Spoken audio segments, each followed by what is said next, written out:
আর কাঁদো না মা, আমি চলে এসেছি। তুই জানিস তোর জন্য তোর মায়ের কত চিন্তা হতো। আজ 7টা বছর তোকে না দেখেছি কি করে আছি সেটা আমি জানি। কাঁদো না মা, আমি ভালো আছি।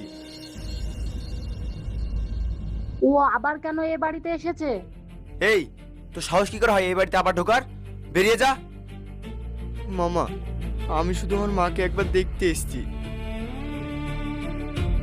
তোর জন্য মানুষটা মরে গেছে, তোর জন্য আমাদের গ্রামে এত বদনাম হয়েছে। গ্রামে আমাদের মান সম্মান কিচ্ছু রাখিস নি তুই। বেরিয়ে যা বলছি, বেরিয়ে যা।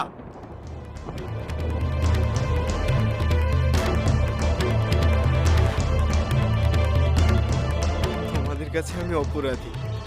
ঠিক আছে, তোমরা ভালো থেকো, আমি এখান থেকে চলে যাচ্ছি।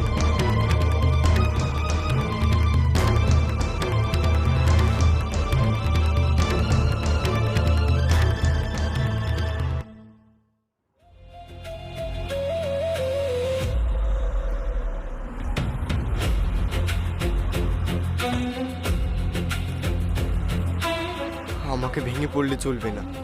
আমি আজ থেকে নতুন জীবন শুরু করব। এই শহরে আমার একটা থাকার জায়গা আর একটা কাজ ম্যানেজ করতে হবে।